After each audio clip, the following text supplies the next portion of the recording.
نحمده ونصلي على رسوله الكريم أما بعد فأعوذ بالله من الشيطان الرجيم بسم الله الرحمن الرحيم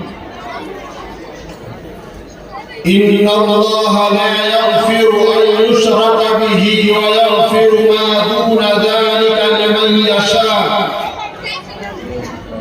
قال النبي صلى الله عليه وسلم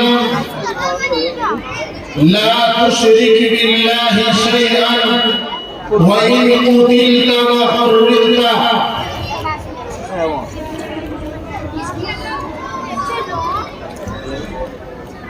میرے محترم بزرگوں اور دوستوں اور اسٹیج پر رونق فروز علماء کرام،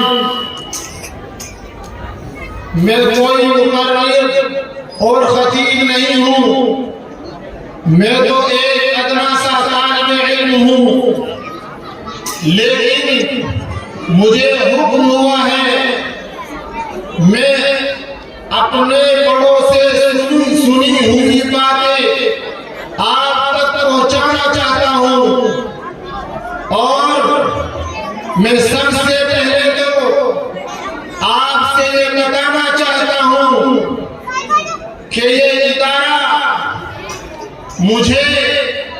میں تو ایک مسجد کا امام ہوں، میرے برادر جناب مولانا حسن ظاہری وہ تشریف لاتے اور وہی پروگرام میں جاتے ہیں، علاقے میں جاتے ہیں، لیکن وہ یہاں نہیں تھے۔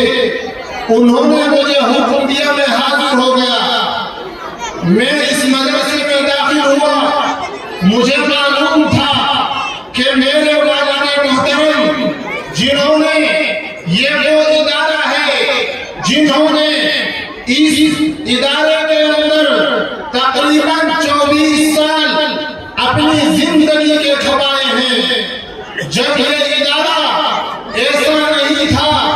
ہاں، میں کہنا چاہتا ہوں، مجھے جو سنا ہے، مجھے جو معلوم ہے، یہ وہ علاقہ ہے جہاں لوگ اس مدرسے کے اندر بیڑیاں پیتے تھے، لوگ اس مدرسے کے اندر شراب، اور برابر میں علاقے میں شراب پی جاتی تھی، لیکن الحمدللہ یہ علاقہ مجھے دکھ رہا ہے، یہ ٹوپیاں مجھے بتا رہی ہیں، یہ بچیاں مجھے بتا رہی ہیں، یہ حفاظ کرام مجھے بتا رہے ہیں کہ یہ ان کی محنت کا نتیجہ ہے کہ آج الحمدللہ بچے، بوڑھے، بچیاں، آج بچوں کے اوپر دوپٹہ ہے، بچوں کے اوپر دستار ہے، بوڑھوں کے اوپر ٹوپیاں ہیں، جوانوں کے اوپر ٹوپیاں ہیں، جوانوں کے اوپر سفید لباس ہے۔ الحمدللہ میں سمجھتا ہوں کہ ان کی قربانیاں ضائع نہیں ہوئی ہے،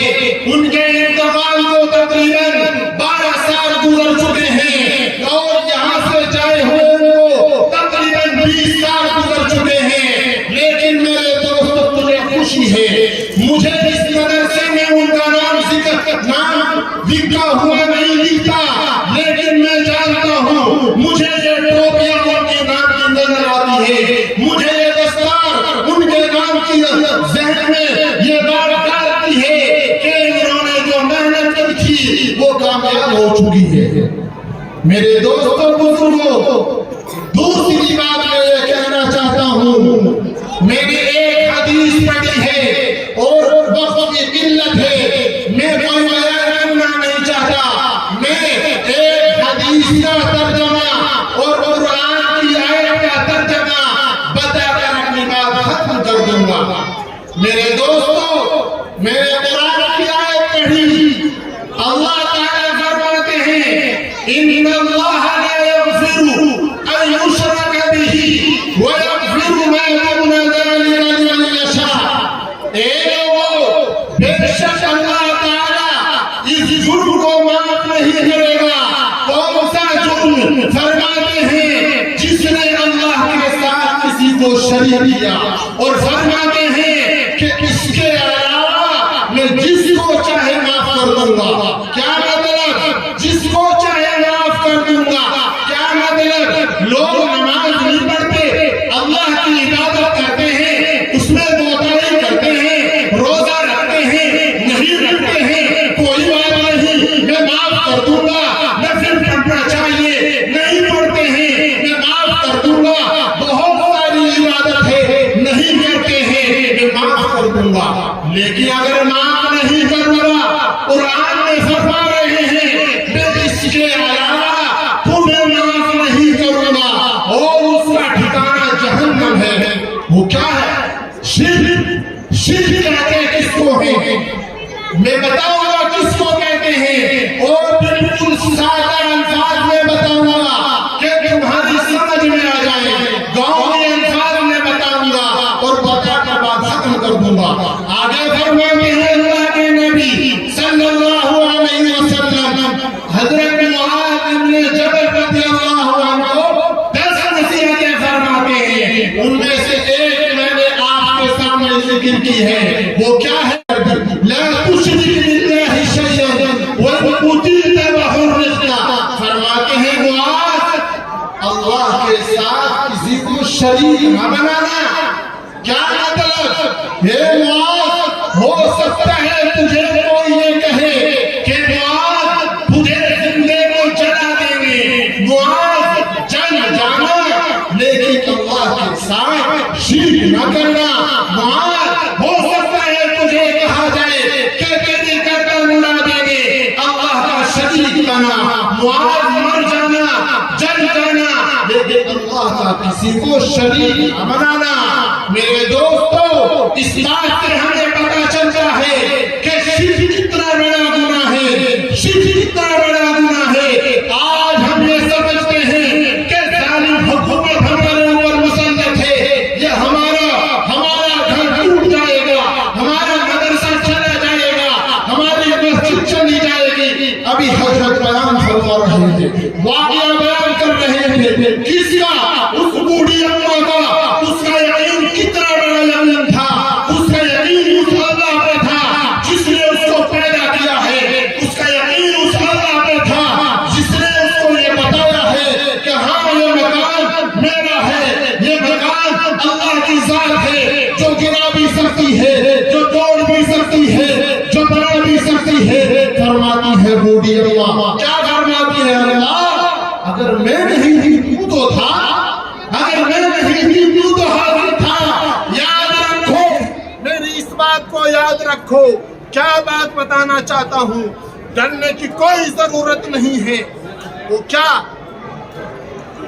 یاد رکھو اس بات کو کہ ڈرنے کی کوئی ضرورت نہیں ہے. یہ مدرسہ اللہ کا گھر ہے، یہ مسجد اللہ کا گھر ہے، یہ ہمارے مکان اللہ نے ہمیں دیے ہیں. اللہ پہ بھروسہ رکھو، اللہ پہ یہ یقین جماؤ کہ ہمیں یہ یقین ہو جائے کہ اگر ہم مریں گے تو اللہ کی طاقت سے مریں گے. اگر ہمارے گھر، ہمارے مدرسے ہم رہیں گے، اللہ کی طاقت سے رہیں گے. ڈرنے کی اور گھبرانے کی کوئی ضرورت نہیں ہے. یہی ایمان ہے. اگر تم یہ سمجھتے ہو کہ ان کے پاس طاقت ہے، اگر تم یہ سمجھتے ہو کہ ان کے پاس پورا طاقت ہے، ہم مار دیں گے، ہم جل جائیں گے، یاد رکھو، یاد رکھو. علماء کی موجودگی میں کہتا ہوں، ہو سکتا ہے نہیں ہم شرک تک نہ پہنچ جائیں، ہمارا یقین نہ ٹوٹ جائے. اس اللہ پہ ہمیں یقین کرنا چاہیے. اور شرک کہتے کس کو ہے؟ یہ بات کہہ کر ختم کرتا ہوں. سب جانتے ہیں گھر میں اگر کسی صاحب، اگر ہماری شادی ہوتی ہے، ہماری بیوی ہے اور ہمارے دوست ہیں، دوست احباب خاص سے خاص، چاہے کتنے خاص ہو، کیا کہو گے آپ؟ گھر میں پردے کا حکم کرو گے اور کیا سمجھو گے، کیا سوچو گے کہ کہیں ایسا نہ ہو جائے کہ میری بیوی اور غیر کی طرف اس کی نظر پڑ جائے، میری بیوی اور غیر اس کی طرف دیکھ لے، میری بیوی اور فلاں آدمی اس کی طرف آنکھ اٹھا کر دیکھ لے. ہم یہ نہیں چاہتے.